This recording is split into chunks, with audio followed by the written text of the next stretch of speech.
Top 6 oversold stocks. जी तो दोस्तों अगर बात करें इंडेक्स के हवाले से, तो बताया गया था आपको कि 1,69,500 मार्केट की जो वो सपोर्ट है, यहाँ से मार्केट इंशाल्लाह बाउंस बैक कर जाएगी। जैसा कि ग्रुप की तरफ से बताया गया आपको, कल ही सपोर्ट आपको जो वो बता दी गई थी। आज हमने देखा उसी सपोर्ट से मार्केट हमें जो वो रिबाउंड होते हुए देखने को मिली। साथ ही बात करें अगर आज के सेशन की, काफ़ी वॉलेटाइल सेशन रहा, लेकिन क्लाइंट्स को बताया गया था कि पेशेंस रखें और पैनिक में आके सेल ना करें। जिसके बाद हमने देखा कि लास्ट में जो है वो पॉजिटिव क्लोजिंग भी हुई और लगभग 1000 पॉइंट मार्केट जो वो प्लस क्लोज हुई। तो इसी तरह आपको जो वो बताया जाता है कि पेशेंस जो है वो रखा करें और पैनिक में आके जो वो सेल ना किया करें। इसी तरह जो वो मार्केट में अपसाइड और डाउन साइड इस तरह जो वो आते रहते हैं। अब बात करें अगर स्टॉक्स की, तो काफ़ी स्टॉक्स ऐसे हैं जो कि ओवरसोल्ड हो चुके हैं। इन्हीं ओवरसोल्ड स्टॉक्स में से आज ऐसे जो है वो 6 स्टॉक्स लेके आए हूँ जो कि जो है अपना बॉटम लगा चुके हैं और अब जो है वो उनके नए टारगेट जो है वो अचीव हो सकते हैं। बात करें अगर पिछले हफ्ते से लेके इस हफ्ते तक, तो लगातार जो है वो इस एक हफ्ते में काफ़ी स्टॉक्स जो है वो चीप हो चुके हैं, काफ़ी चीप रेट पे आ चुके हैं। तो इन स्टॉक्स में आप जो है वो बॉटम के स्टॉप लॉस के साथ जो है वो एंट्री ले सकते हैं। बात करें अगर पहले स्टॉक की, वो है पीटीसी। पीटीसी का जो बॉटम है, जो इसका स्टॉप लॉस है, वो है 52 रुपये और इसके जो अपकमिंग जो टारगेट आ सकते हैं वो है 60 रुपये 80 पैसे और 65 रुपये। ये दो जो है वो इसके अपकमिंग टारगेट्स है।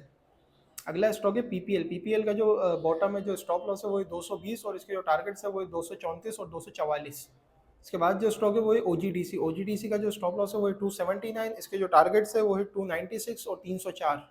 अगला स्टॉक है पीएसओ। पीएसओ का जो स्टॉप लॉस है वो है 385, इसके जो टारगेट्स है वो है 404 और 416। बात करें अगर एनबीपी की, एनबीपी का जो स्टॉप लॉस है वो है 236 और इसके जो टारगेट्स है वो है 266 और 274। लास्ट स्टॉक है एटीआरएल। एटीआरएल का जो बॉटम है वो है 712 और इसके टारगेट्स है वो है 760 और 790। ये कुछ स्टॉक्स हैं जिनके बॉटम और जिनके जो है अपसाइड टारगेट आपके साथ जो है वो शेयर किए गए। देखिए ये जो है वो अपने बॉटम पर स्टॉक जो है वो आ चुके हैं और काफ़ी जो है वो चीप रेट हो चुके हैं। अगर ये बॉटम या ये जो अपना स्टॉप लॉस अगर ब्रेक नहीं करते, तो ये जो है वो फिर इनमें चांसेस है कि अपने जो है वो R1 और R2, रेजिस्टेंस 1 और रेजिस्टेंस 2, ये जो है वो अचीव कर सकते हैं।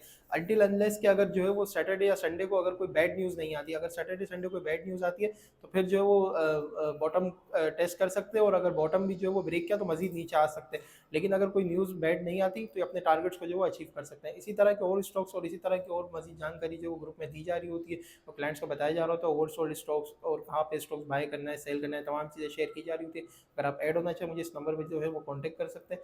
साथ ही इस चैनल को भी जो है वो सब्सक्राइब कर लें, यहाँ पे भी जो है डेली अपडेट्स आ रही होती है। ठीक है जी, शुक्रिया। समीर मलिक, अल्लाह हाफिज़।